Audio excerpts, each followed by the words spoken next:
اب اللہ کے حبیب صلی اللہ تعالی علیہ وسلم نے کائنات کے بارے میں یہ فرمایا، تم دیکھو یہ قیامت اس وقت تک نہیں آئے گی جب تک بالواسطہ یا بلا واسطہ پوری دنیا پر سوائے حرمین طیبین کے یہود و نصارہ کی حکومت نہ ہو جائے۔ ہر ملک، ہر ریاست، ہر سیاست یہود و نصارہ کے کنٹرول میں آ جائے گی۔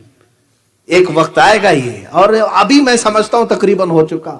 جو بنام مسلمان دکھ رہے ہیں میرے عزیزو، وہ ڈمی پیس ہیں، وہ صرف ڈمی پیس ہیں، چاہے وہ سعودی کے بادشاہ ہوں، امارات کے بادشاہ ہوں، بحرین کے بادشاہ ہوں، یہ کٹ پتلی ہیں۔ ان کی ڈور تو امریکہ کے ہاتھ میں ہوتی ہے، اسرائیل کے ہاتھ میں ہوتی ہے۔ یہود و نصارہ ان ممالک کو چلا رہے ہیں آج۔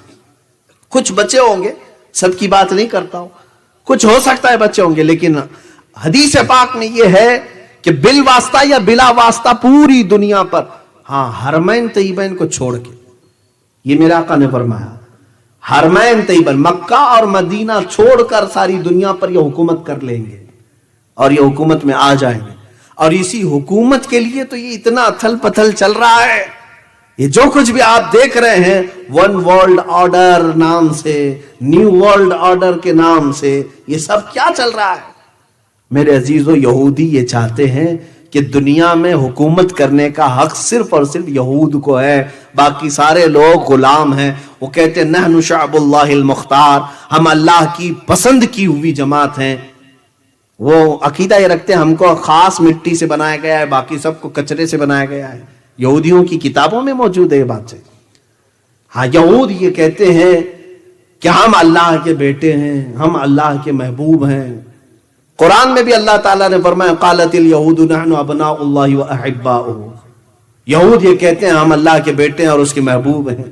تو یہ آج انہوں نے پوری دنیا میں بھی اپنے نام ایسے رائج کر دیے، جیولری، جیوز سے بن کر جیولری بن گئے، وہ گولڈ پر اپنا حق جتاتے ہیں۔ پوری دنیا کا سونا ہمارا ہے، پوری دنیا کا سونا ہمارا ہے۔ آج پوری دنیا میں اکنامک کے اور گولڈ کے ریٹ طے کرنا، اتارنا، چڑھانا، یہ اپنے ہاتھ میں رکھے ہوئے ہیں۔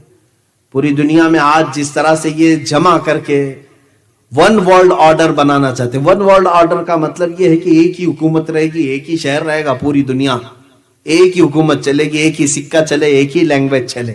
اس پر تو محنت چل رہی ہے۔ یہ سب جو کچھ بھی ہو رہا ہے یہ تمام چیزوں کی تیاریاں ہیں۔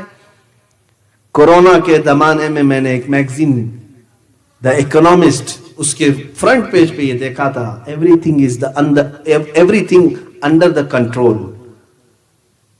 فرنٹ پیج پہ یہ بھی ایک مشہور رسالہ ہے جس میں انہوں نے کہا ہر چیز اب کنٹرول میں آ چکی ہے، دعویٰ کر رہے ہیں، ہر چیز اب کنٹرول میں آ چکی ہے، تمہیں بھی اب آگے چل کر کے یہی سب چیزیں غلام بنایا جائے گا، اور جیسے وہ کہیں اسی طرح سے تمہیں عمل کرنا ہوگا۔ تو یہ ون ورلڈ آرڈر کی تیاریاں، لیکن ڈرو مت مسلمانوں، میں ڈرانے کے لیے باتیں نہیں کرتا، ڈرانے کے لیے نہیں، یہ پورے کے پورے مل کر کے جو کر لیں، لیکن ہم مسلمان ہیں، اللہ ہمارے ساتھ ہے۔ حسبنا اللہ ونعم الوکیل، نعم المولا ونعم النصیر، ہمارے لیے اللہ کافی ہے، کیا ہی بہترین وکیل ہے، کیا ہی بہترین مددگار ہے۔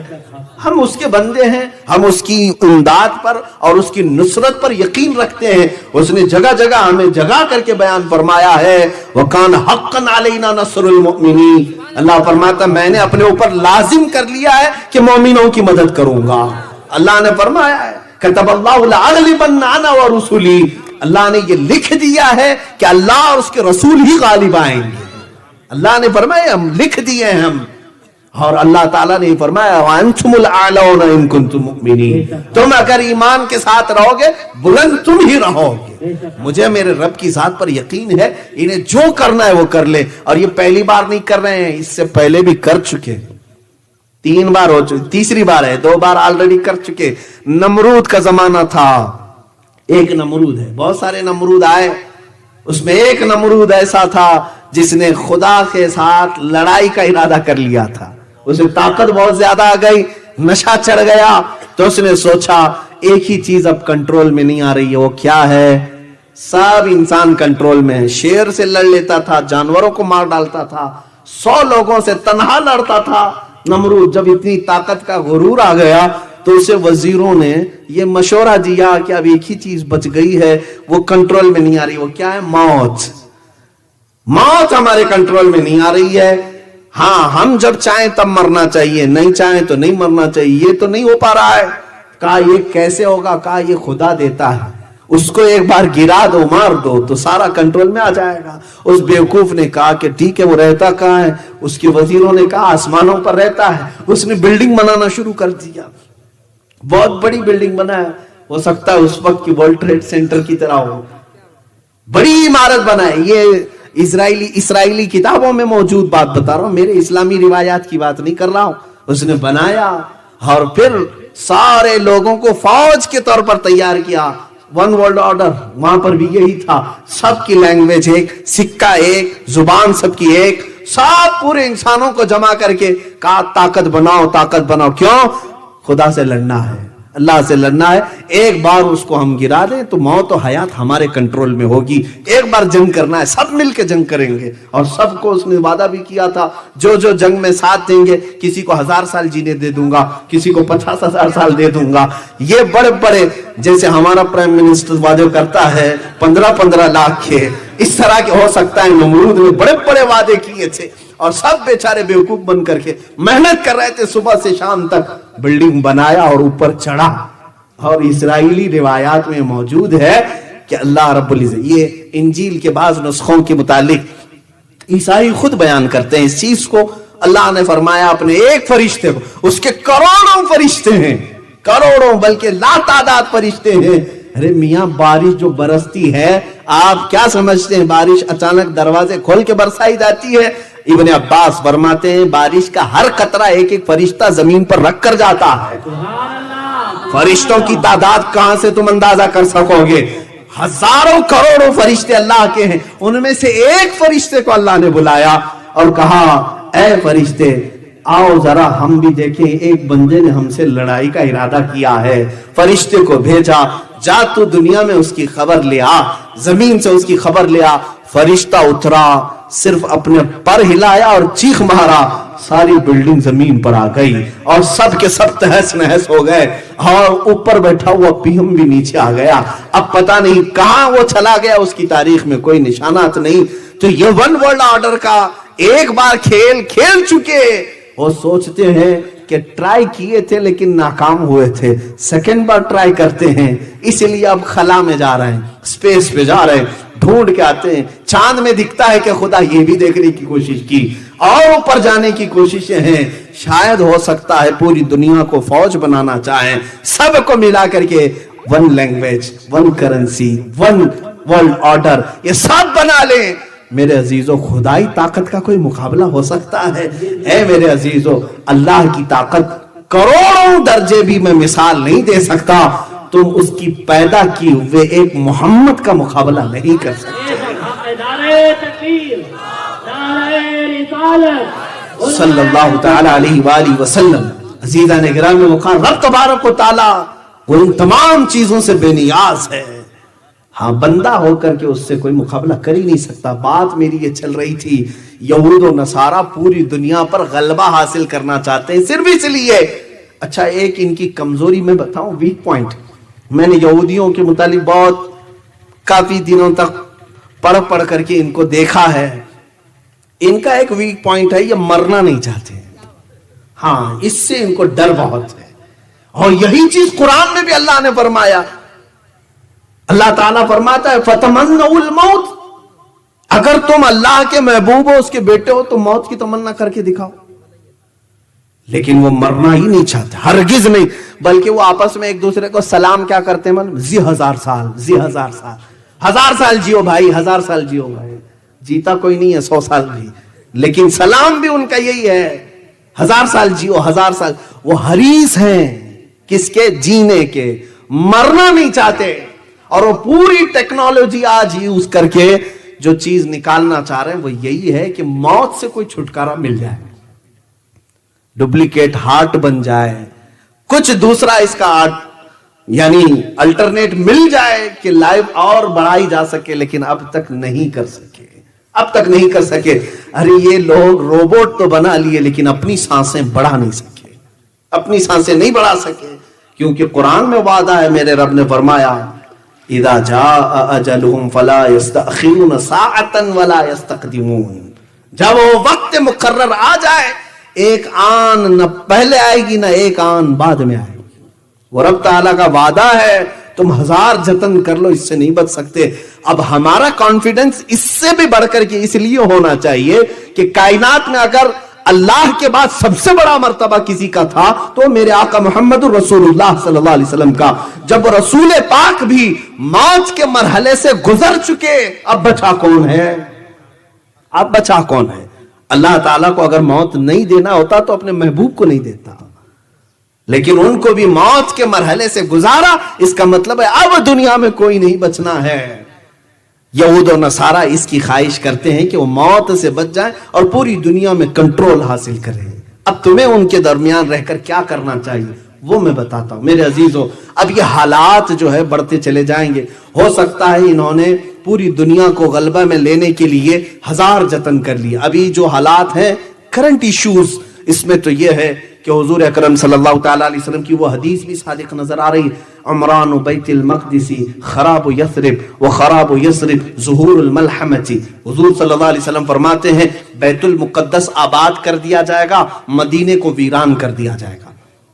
مدینے کو ویران کیا جائے گا، بیت المقدس یروشلم میں ہے، جو بیت المقدس جانتے ہیں آپ، مسجد اقصی فلسطین میں ہے، اسے آباد کیا جائے گا اور مدینے کو ویران کیا جائے گا۔ اور جب مدینہ ویران ہو جائے تو تم دیکھو ملحمۃ الکبریٰ شروع ہو جائے گی۔ اب یہ بڑی نشانیاں میں بتا رہا ہوں، یہ بڑی نشانیاں۔ عزیزان گرامی وقار، حضور اکرم صلی اللہ تعالیٰ علیہ وسلم نے فرمایا کہ تم دیکھو کہ مدینے کو ویران کیا جائے گا، بیت المقدس کو آباد کیا جائے گا۔ ترتیب سے میں بتا رہا ہوں کیسے کیا کیا چیزیں پہلے آتی ہیں، اس کے بعد کیا کیا آنی، علامات قیامت۔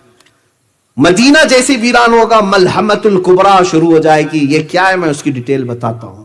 ملحمۃ الکبریٰ ایک ایسی بڑی جنگ جو اب تک نہیں ہوئی، آدم علیہ السلام سے لے کر اب تک اور قیامت تک، اس سے بڑی جنگ نہیں ہوگی پھر کبھی۔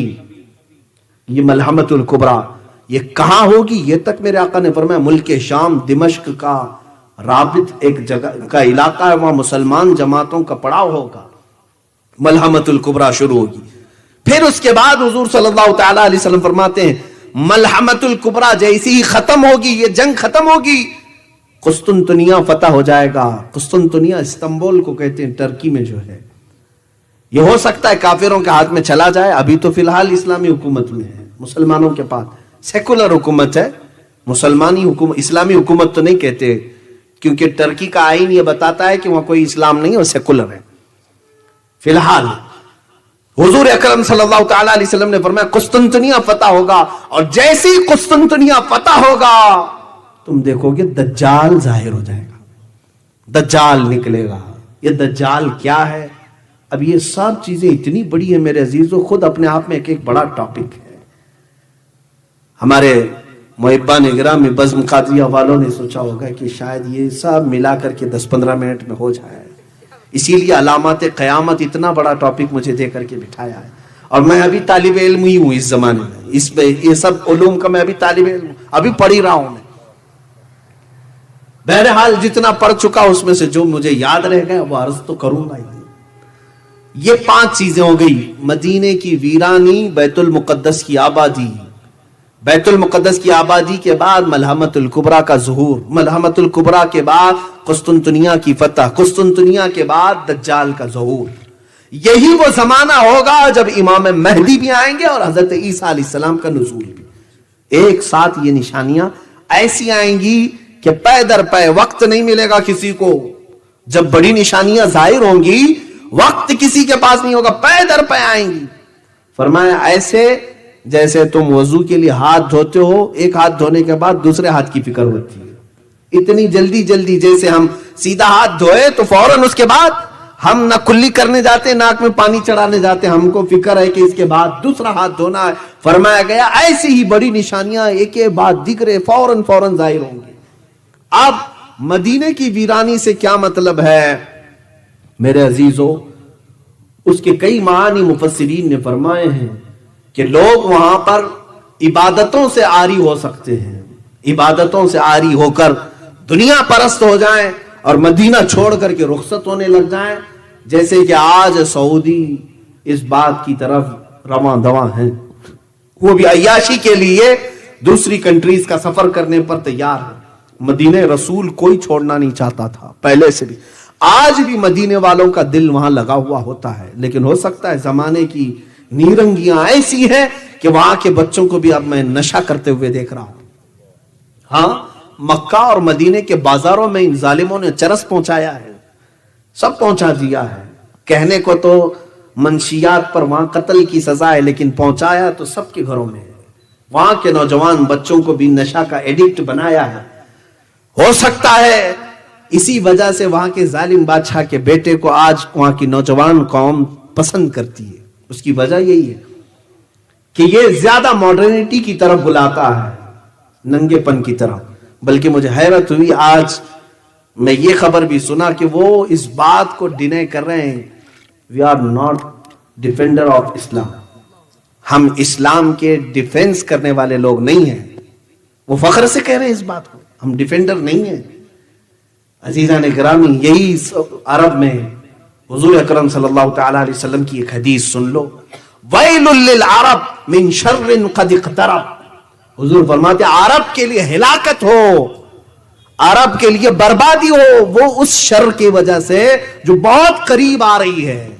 حضور فرماتے قیامت اس وقت تک نہیں آئے گی جب تک تم دیکھو گے عرب کے کچھ قبیلے اسلام سے نکل کر کے بتوں کی پوجا میں نہ لگ جائیں، شرک کی طرف جائیں گے۔ حضور کی حدیث ہے اور آج ہو رہا ہے میرے عزیزوں، وہاں پر باضابطہ بتوں کی پوجا کے لیے سٹال لگائے جا رہے ہیں۔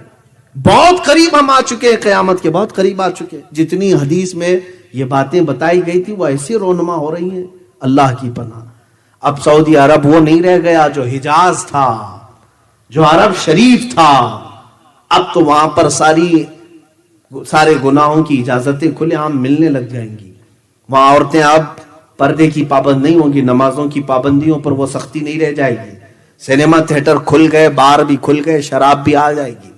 شراب کی حلت کے بارے میں اب فتوے بھی دیے جانے لگیں گے۔ وہ شراب حرام تھی جو زمانے رسول میں تھی، اب کی نہیں رہی ہے۔ پہلے جو ہے انگوروں سے بنائی جاتی تھی، اب تو کیمیکل سے بنائی جاتی ہے۔ ہر جگہ ملا مل جاتے ہیں، اس طرح کے زرخرید مولوی مل جاتے ہیں میرے عزیزوں، جو بکے ہوئے ہوئے۔ ارے یہ حرم کے اماموں کو تک انہوں نے اپنے انڈر میں رکھا ہوا ہے، وہ حق بیان نہیں کر سکتے۔ خانہ کعبہ کے ممبر پر کھڑے ہو کر کے بھی امام بول نہیں پاتا بادشاہ کے خلاف۔ انہوں نے علماء کو قید کیا ہے، اگر کسی عالم نے ممبر پر بیان کر دیا حق بات، دوسرے دن وہ جیل میں ہوگا۔ یہ وہاں کے حالات ہیں۔ بلکہ اب تو انہوں نے اسرائیل سے اپنے تعلقات بھی استوار کر لیے، جو مسلمانوں کے خون پر بیٹھا ہوا ہے۔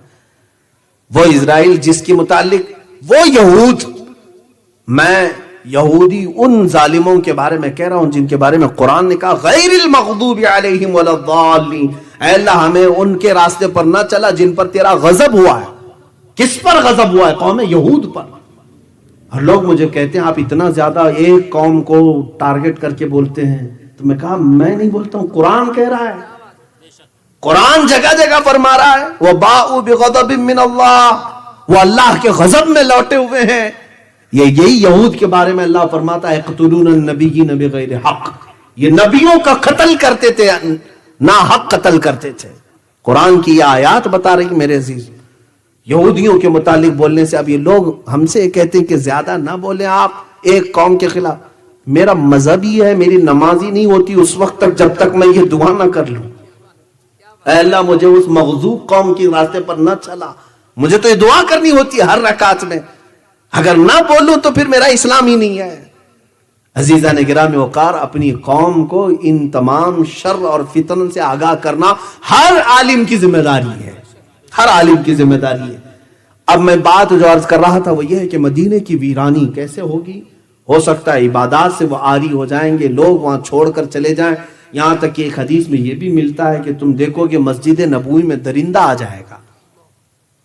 اللہ کے حبیب صلی اللہ تعالی علیہ وسلم نے فرمایا، بعض محدثین نے اس حدیث کو پڑھتے ہوئے یہ فرمایا ہو سکتا ہے یہ اسی زمانے کے بارے میں فرمایا جب یزید نے حرہ جس کو کہتے ہیں، یزید کے گورنر نے جب مدینے پر چڑھائی کی تھی تو مدینے والوں کو لوٹ لیا تھا. وہاں پر 3 دن تک مسجد نبوی میں اذان نہیں ہوئی تھی, گھوڑے باندھے گئے تھے. وہ ایام حرہ کے متعلق بھی یہ ہو سکتی ہے حدیث, لیکن قیامت کے قریب کے متعلق حدیث آئی ہے. تو مدینے کی ویرانی کے فوراً بعد جو حضور نے فرمایا وہ بیت المقدس کی آبادی وہ اس زمانے میں لگ رہی ہے. یروشلم کو انہوں نے اپنا کیپٹل بنا دیا. یہ سب نیوز آپ کو معلوم ہوگی. اسرائیل اب اپنی کیپٹل یروشلم کو بنایا, بیت المقدس کو. امریکہ نے اس کو تسلیم کر لیا, بڑے بڑی کنٹریز نے تسلیم کر لیا.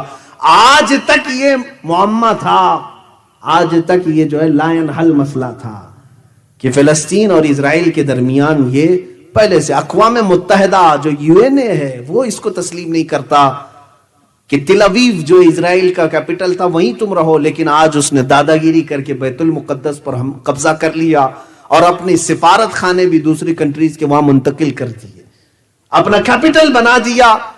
اور اب یہود کا منصوبہ یہ ہے کہ بیت المقدس مسجد اقصی کو ختم کرنا ہے.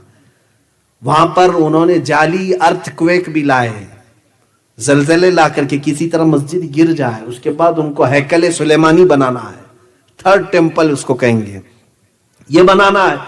کیونکہ یہودیوں کے عقیدے میں یہ ہے کہ جب 3rd ٹیمپل بنائیں گے تب ان کا مسیحا آئے گا. وہ مسیحا کس کو کہتے ہیں؟ دجال کو کہتے ہیں. دجال کے انتظار میں ہیں یہودی, کیونکہ دجال کی فوج میں سب سے زیادہ جو لوگ ہوں گے وہ صرف یہودی ہوں گے.